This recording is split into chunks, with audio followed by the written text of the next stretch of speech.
되지 않아요. 싸움 안 됩니다. 해봤자 논쟁만 되는 거예요. 저는 늘 이렇게 처음 만나지만 그분의 장점을 칭찬하려고 노력합니다. 예를 들면 그런 분들에게 이렇게 얘기하는 거예요. 선생님 생각과 판단이 참 진지하십니다. 실제로 우리 기독교가 정말 그런 잘못을 저지를 때가 참 많습니다. 참 죄송합니다. 그런데 제가 생각에 이 비판은 선생님의 관심에서 비롯되었다고 정말 믿고 싶습니다. 그래서 이번 기회에 복음을 한번 직접 들을 수 있도록 한번 와보시는 게 어떻겠습니까? 이렇게 얘기하는 거예요. 오면 감사하고 안 오면 어떡하겠어요? 여러분, 그런데 그 칭찬은요 사실에 부합해야 되죠. 실제로 예수님은 나다나엘 안에서 그런 칭찬받을 만한 강점을 보았잖아요. 사람들은 보기에서 우리 같으면 편견이라고 이렇게 볼 수 있지만 그 속에 있는 정직함을 본 것이죠. 그 내재되어 있는 편견에도 불구하고 자기의 속마음을 아주 분명하게 자기의 절친한 친구에게 얘기하는 정직함, 솔직함을 본 것이죠. 그 정신과 의사인 이무석 씨가 쓴 30년 만의 휴식이라는 책이 있어요. 그 책에 보면 자기가 옛날에 버스를 타고 갈 때 그 버스 안에서 경험했던 얘기를 기록합니다. 어느 소녀가, 어여쁜 소녀 하나가 중학교 1학년쯤 되어 보이는 소녀 하나가 오더니, 옛날에는 버스 안에서 껌 파는 애들이 많았어요. 오더니 중학생쯤 되면 소녀가 오더니 껌을 팔더라는 거예요. 껌 팔기 전에 항상 얘기하잖아요, 그 사람들이. 그 소녀도 얘기를 하더라는 겁니다. 저는 병든 어머니와 함께, 홀어머니와 함께 생활하고 있는데, 그래서 학비를 벌어야 합니다. 어머니와 함께 먹고 살아야 합니다. 그래서 내가 이 껌을 팝니다. 그러니까 옛날에는, 여러분 지금은 중학교가 다 의무교육이, 옛날엔 육성회비라는 걸 냈거든요. 그러니까 그 학비를 내야 됩니다. 그러면서 막 얘기하는 거예요. 그러면서 한 통에 300원입니다. 한 통만 사주시면 감사하겠습니다. 뭐 이런 스토리예요. 그러니까 여기까지는 뭐예요?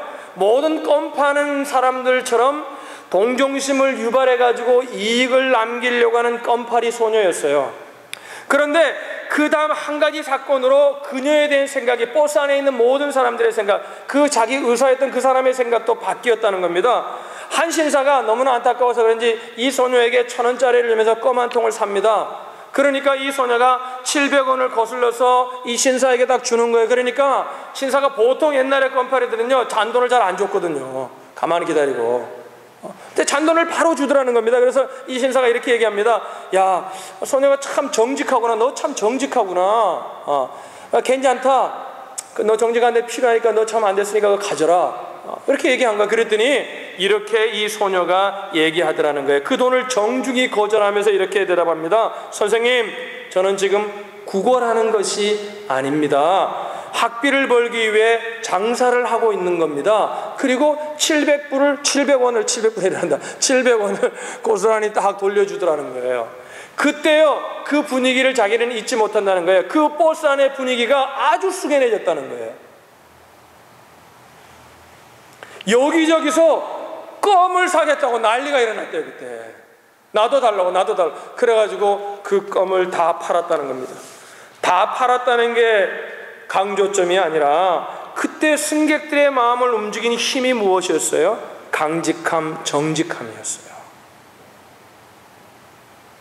껌을 팔고 있으면서 나는 구걸하는 사람이 아니라 나는 정직하게 장사를 하고 있는 사람이라는 강직함과 정직함이었습니다.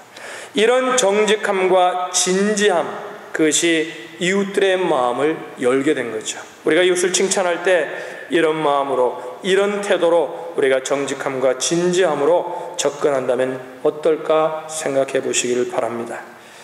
예수님의 전도는 전도대행자들의 마음의 문을 열고 그들의 마음을 기쁘게 하는 데 끝나지 않았습니다.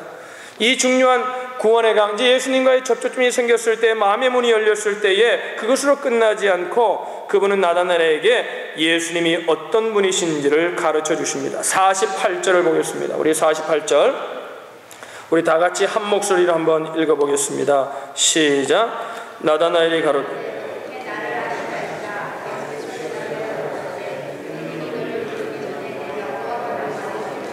그러니까 47절에 내 속에 간사한 것이 없다 그러니까 어떻게 주님이 어떻게 이분이 나를 아냐고 물으니까 예수님이 뭐라 그러니까 빌립이 너를 부르기 전에 무화과 나무 아래 있을 때에 보았노라. 그 당시에 정말 하나님을 사랑하고 여호와를 사랑하며 메시아를 기다리는 구도자의 삶을 살았던 많은 믿음의 사람들이 그들의 그 마음을 지키며 그들이 기도하며 그들이 그 메시아에 관한 말씀을 읽으며 그들이 그것을 묵상했던 장소 가운데 하나가 뭐냐면 무화과 나무 아래라고 그래요.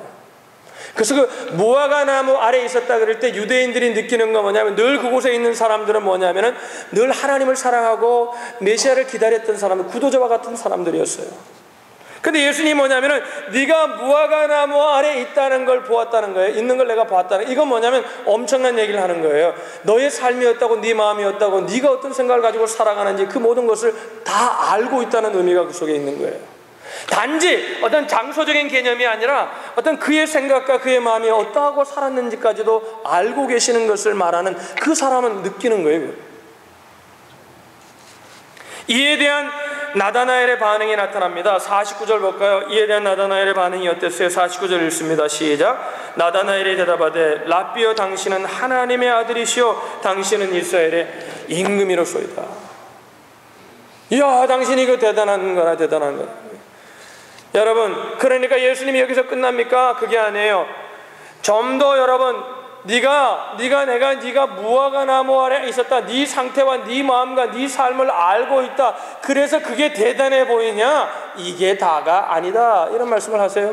그러면서 여러분 51절에 예수님이 마지막으로 이 말씀을 나다나엘에게 하십니다. 굉장히 의미심장한 얘기를 하세요. 다 같이 읽어보겠습니다. 시작. 또 이르시되 진실로 진실로 너희에게 이르노니 하늘이 열리고 하나님의 사자들이 오르락 내리락 하는 것을 보리라 하시니라. 아멘.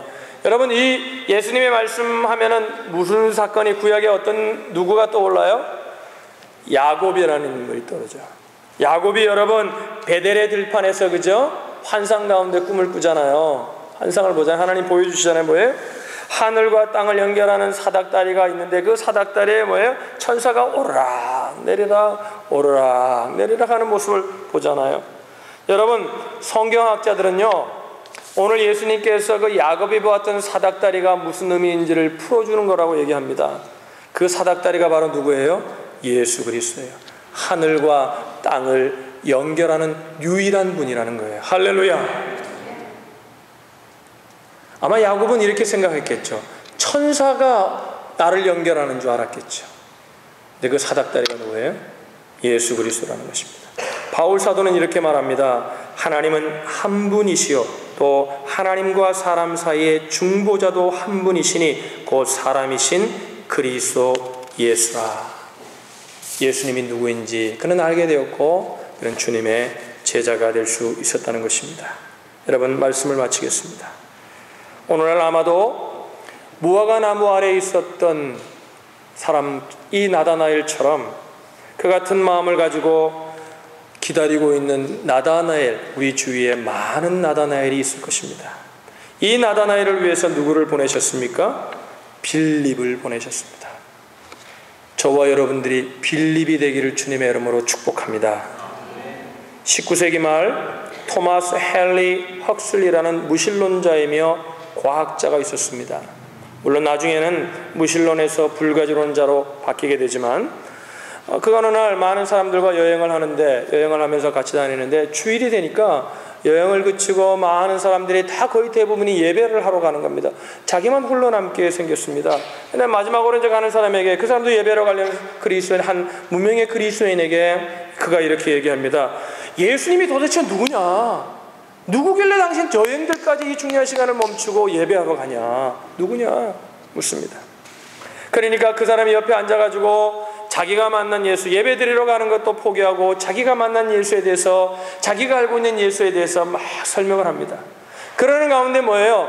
막 논쟁이 있었죠. 과학자니까 받아들이지 않는 겁니다. 무신론자니까 안 받아들이는 겁니다. 배운 자기가 알고 있는 지식으로 막 공격을 하는 겁니다. 그리고 마지막에 그가, 그 무명의 그리스도인이 그 헨리 헉슬리에게 이렇게 얘기합니다. 나는 당신 같은 학자에게 논쟁을 통해 그리스도를 증명할 수는 없습니다. 하지만 그리스도는 모든 사람이 떠나도 당신 곁에 머물 수 있는 유일한 친구임을 말씀드리고 싶습니다. 그것이 내가 오늘 당신 곁에 친구로서 이제까지 머물기 원했던 이유이기도 합니다. 이 말을 들은 이 무신론자 과학자가 눈물을 흘리며 그의 오른손을 잡고 이렇게 얘기했다고 합니다. 그리스도가 당신 같은 친구라면 나도 그를 믿고 싶소. 그리고 그는 그 자리에 예수 그리스도를 영접했다는 거예요. 할렐루야. 무신론자의 영혼에도 그리스도에 대한 기다림이 있었습니다. 그들은 그것도 몰랐죠. 지금 이 시간, 이 복음의 이야기를 들려줄 여러분의 VIP는 어디 있습니까? 여러분의 전도 대상자는 어디에 있습니까? 여러분이 한 주간 여러분을 보내시는 주님의 음성을 듣고 나아가 빌립처럼 전하실 수 있기를 주님의 이름으로 축복합니다. 기도하겠습니다.